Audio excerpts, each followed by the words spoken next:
Can I sell my chair rental salon? Is it worth anything? Those are the questions I'll be answering today. I'm Aaron Hall, an attorney in Minnesota, generally representing business owners and their companies. So imagine this. You own a chair rental salon, which means you may own the real estate or you might rent it from a landlord. But you have a name on the business. You have committed to the landlord to pay a lease. You probably own the product and the actual chairs. And then stylists rent, typically on a monthly basis or a quarterly basis, the chair from you. Essentially, the stylists are tenants of yours, if you will. Now, you may pay for some staff there. They may all operate under the same brand name for the salon or not. It really doesn't matter. There are a lot of different hybrids of this. The bottom line is you're wondering, can I sell the business? The answer is very simply yes, absolutely. Because what you have there is tenants, the chair renters, the stylists, and they have a place where they operate, and you're making some money from that. And in turn, you're turning around and you're paying for your expenses. A lot of businesses have that sort of business model. In other words, you may have a retail location, and let's say you sell products, and you buy those products for cheaper, and you're kind of the middleman. That is often the case. So you absolutely can sell the business. Then the question is, what is the business worth? That's a little trickier. The short answer, which is a little bit simplistic, is it's worth whatever somebody will pay for it. That's not very helpful, though. So let's take a look at it. What is it worth? Well, let's take a look at first the amount of expenses that you have for a year. Let's say you have in expenses $40,000. And now let's look at the income you have for a year. Let's say it's $80,000.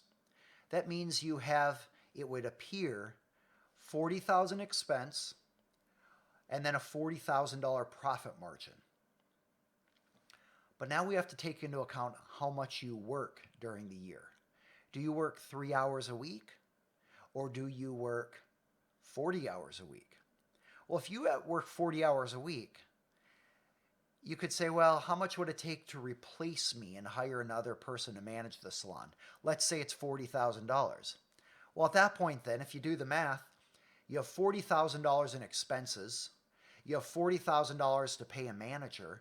That's a total of $80,000 in total expenses. You really don't have a profit margin assuming $80,000 in income. Now, if you're only working 3 hours a week, maybe you could hire somebody. Maybe it's even one of the stylists that are there. You pay them a little extra. Maybe it's an extra $500 a month. And they will now manage the salon for you and take on some of those duties. $500 a month multiplied over a year is $6,000 a year. So now, if you have a salon with $40,000 in expenses, plus $6,000 to pay this manager, that's a total of $46,000 in expenses. You have $34,000 in profit. Now there's something to sell. Essentially, you are selling a business that has $34,000 a year in profit. How much can you sell that for? Well, typically it's going to be a multiple of 34,000. So if at any time these stylists who rent a chair could pick up and walk away, and so they're essentially renting month to month, that's a more risky, volatile business. And so, in my opinion, you could probably get 9 months to a year of profit in a sale price. In other words, if your profit is $34,000, maybe you can get $30,000 to $34,000 from selling the business. However, if the stylists commit to a 1-year contract or a 3-year contract, now you can probably get significantly more. So it depends how sticky the business is and how likely these stylists are to stay on. That also means that it's going to be important to have a smooth transition. Often what we'll see is a lump sum paid in the beginning and then a percentage of profits over time. It could be a fixed dollar or a fixed percentage, like you purchase the business for $20,000 and then 10% of profits, or maybe 3% of revenue, or the percentages can change, the calculus can change, but it's built over time that there's some shared risk between the buyer and seller. And as you can see, this is where an experienced attorney in the sale or purchase of a business can kind of help you figure out what makes sense based on the risks of the business, the dynamics of the business. And an attorney will often represent a buyer and a seller.